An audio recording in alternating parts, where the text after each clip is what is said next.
Siapakah sesungguhnya mereka-mereka yang haus kekuasaan itu?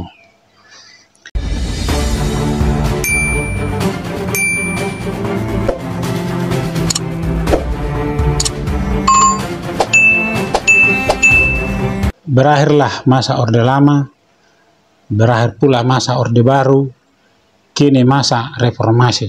Ternyata juga di masa reformasi, haus kekuasaan itu ada. Mereka-mereka sebenarnya ingin berkuasa. Mereka-mereka sebenarnya haus akan kekuasaan, tapi memainkan politik untuk menutupi keinginan supaya haus kekuasaan ini tidak terlalu vulgar. Karena apa yang terjadi sekarang, ya, mereka yang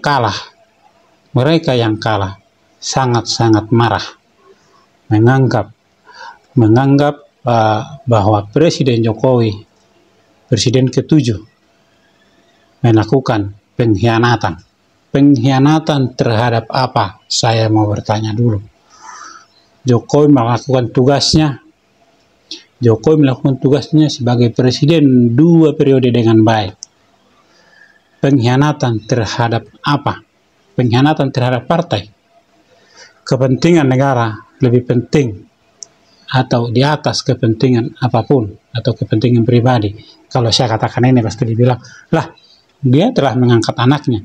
Jangan salah kawan. Bukan Jokowi yang mengangkat Gibran menjadi wakil presiden. Bukan Jokowi yang mengajukan, tetapi Presiden Prabowo. Ya, kalau ada dikatakan bahwa Jokowi yang mengangkat, Jokowi yang berperan, Jokowi yang melakukan segala sesuatu, itu adalah wajar dari pihak-pihak mereka yang berseberangan terhadap Jokowi, dari mereka yang membenci Jokowi. Ya, jadi yang haus kekuasaan itu adalah mereka yang tidak menerima atau yang tidak siap kalah. Mereka yang tidak siap kalah, mereka lah sebenarnya yang haus kekuasaan. Haus kekuasaan beda dengan ingin berkuasa. Ingin berkuasa, dia yang sebelumnya belum pernah berkuasa. Tetapi haus kekuasaan, dia yang sudah kenyang, masih ingin lagi berkuasa. Dia sudah pernah menjadi presiden, mencalonkan diri 2 kali kalah, ya. Dan ketika kadernya yang menang 2 kali, dia paksakan bahwa kader yang jadi presiden ini harus tunduk kepada partai. Sejak kapan presiden tunduk kepada partai? Partailah yang harus menghormati.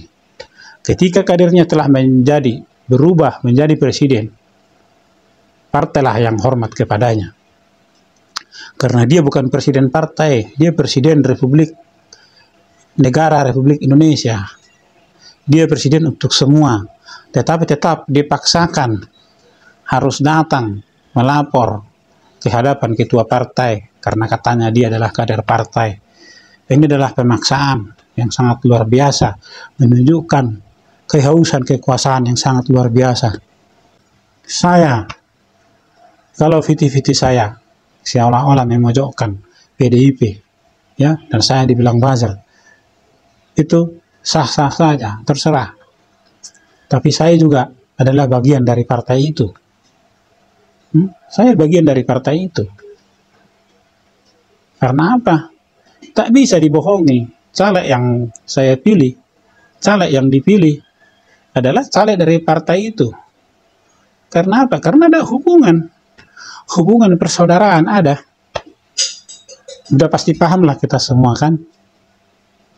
Itulah keuntungan dari pemilihan langsung. Itulah keuntungan dari pemilihan langsung bagi para caleg. Ya, sekalipun beda partai, tapi ada hubungan kekeluargaan ataupun dihubung-hubungkan. Apalagi kalau dia orang Batak lah contohnya, ya, akan disebutkanlah marga mamanya, marga opungnya, opung dari mamanya, ya, opung dari opungnya, sampai entah berapa tingkat ke atas, sebutkanlah itu semua. Supaya apa? Yang marga-marga itu memilih ke dia. Karena silsilah di orang Batak itu masih terlihat jelas. Ya. Jadi itu menjadi modal utama bagi para caleg, apalagi di orang Batak, untuk menang. Jadi bukan karena dia orang partai, atau bukan karena karena dia cinta partai makanya dia dipilih, enggak. Karena pemilih itu cinta atau suka atau senang sama calegnya, maka dialah yang dipilih. Itu akan terlihat, jawaban ini terjawab dari apa? Dari Pilpres. Ya, PDIP bisa menang di pemilihan legislatif, tapi kalah di Pilpres. Karena apa? Yaitu tadi, para pemilih, rakyat ini memilih orang, bukan memilih partai. Nah, maka itu, partai yang kalah, mohon menerima kekalahannya. Jadi kekalahan partai diukur bukan dari kekalahan caleg atau kemenangan calegnya, diukur daripada capres yang diusungnya. Dan disinilah dikatakan siapa penguasa. Jadi haus kekuasaan itu adalah ketika dia tidak mau menerima kekalahannya, bukan karena dia menang jadi berkuasa. Haus kekuasaan mereka-mereka yang tidak menerima kekalahan dan merasa masih punya kekuasaan.